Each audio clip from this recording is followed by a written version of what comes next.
Bonjour, broskies. Ever wonder about the Dutch's yearly invasion into Canada?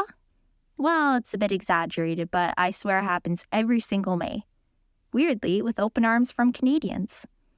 As the end of May approaches, not only do we step 1 month closer to our impending doom of death, but also Ottawa's annual Tulip Festival.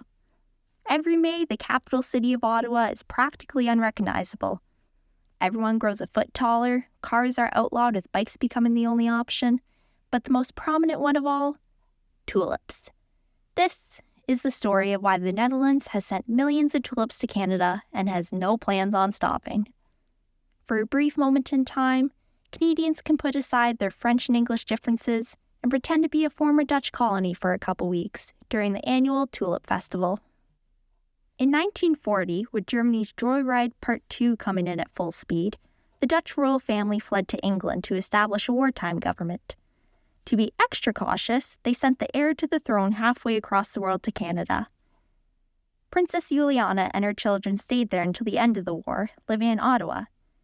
And a little side note here, my research into the Tulip Festival sent me down a whole other rabbit hole. Apparently, the Dutch have had a problem marrying Nazis, the same people who invaded their country.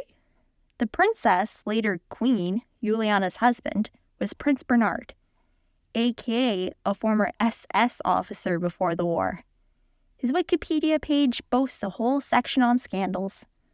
And on top of that, there was a Dutch equivalent to Rasputin. The woman, Greet Hofmans, wasn't assassinated, but was basically banned from seeing the Queen after Bernard got involved. Anyways, I digress.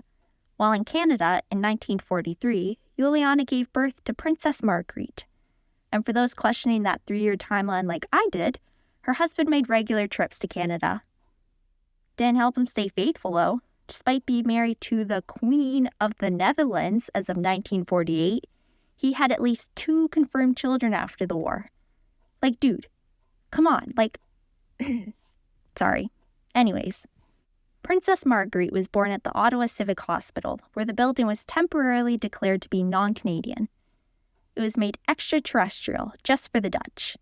Can't let those commoners know that all royalty are from the moon. I'm joking.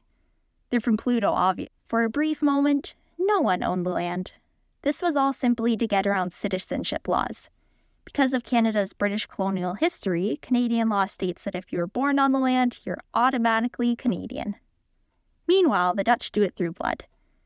Which, of course, meant they had to sacrifice a Dutch citizen to give the blood to the princess to ensure her heritage. You know, a totally real Dutch practice. The whole point of temporarily giving up ownership was to ensure that the princess would be in the line of succession for the Dutch throne. And I know historically things happen where everyone wants to have a claim to the throne, but it's World War II. It's pretty clear who's giving birth, so I feel like an exception could have been made here. I'll admit, I'm not perfectly versed in the era. I don't spend all day drooling over war crimes and reading about the worst of humanity. But I don't think nations were exactly following laws too much. This just seems a little over the top. But no need to worry anymore because she is last in line for the throne. Technically. I don't know, the Dutch do it weird, only allowing 8 people at a time to be in line. Obviously, following her birth was a huge celebration in Ottawa. They flew the Dutchman on the Peace Tower and blasted Dutch music through the streets. Since the Netherlands was absolutely wrecked by the war, Juliana embraced her roots, and sent Ottawa 100,000 tulips as a gift of thanks. Just a casual Dutch housewarming gift if I'm being honest. My friend Dave gave me an entire field of tulips, land ownership and all. On top of Juliana's gift, she also promised a lifetime supply of tulips to be sent. And ever since then, 20,000 tulips are sent to Ottawa each year. This started right after the war, but the Tulip Festival didn't start until 1953, with it being proposed and supported by world-renowned photographer Malak Karsh. The Ottawa Board of Trade undertook the task to organize the Tulip Festival. And before I go into my next point, I need to point out that the Ottawa Board of Trade has existed for a long time, like pre-Confederation time. For you American viewers, I refuse to elaborate on what Canadian Federation is, because I think whatever confused idea you come up with will be funnier than any joke I could ever say. But all you need to know is that the organization's old. So, despite being backed by multiple governments, the Tulip Festival has recently, how to put this nicely, an absolute mess. Due to a combination of poor weather and overall bad choices for events, 2006 marked the year they were forced to file for bankruptcy. Pretty weird considering the tulips are a gift from the Netherlands. Like, Canada has to take on expenses for planting and maintaining them, but nothing could have prepared me for the amount of debt they incurred. They had to declare bankruptcy because they were 750,000 Canadian dollars in debt, also equivalent to approximately 23,210,034,847 Iranian rial, or just enough for a down payment for a square foot of land in Toronto. Just to help put it into perspective.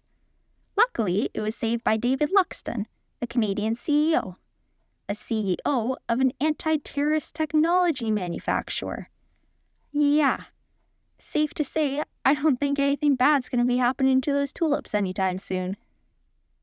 Hey, what do you think you're doing? Oh, sorry, I just wanted a better look. I'll move. I'm so sorry. Even today, the festival relies a lot on donations and fundraisers. Support comes from places like Veterans Affairs Canada or selling tulip bulbs to grow at home.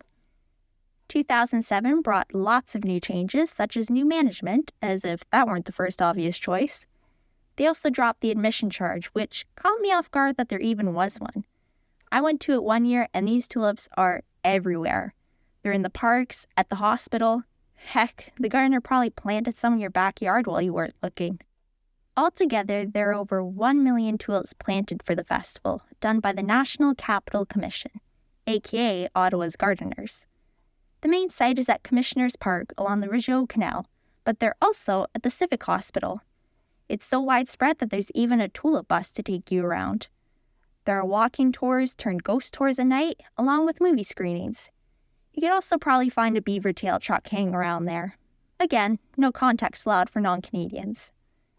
Not all the tulips are from the Dutch government, with the Dutch tulips being planted only at the Ottawa Civic Hospital and at Commissioners Park. These specific beds feature pink and purple tulips, since they were Juliana's favorite color. The festival has undertaken different themes for some years, starting in 1994. Most of these were centered on countries and Canada's peaceful and supportive relationships with them. Yeah, maybe it was good for them to wait a little bit to bust the themes out. Well, that's my cutoff for a potential 5-hour-long rant, so I'll see you the next time with whatever grabs my attention first. Ciao!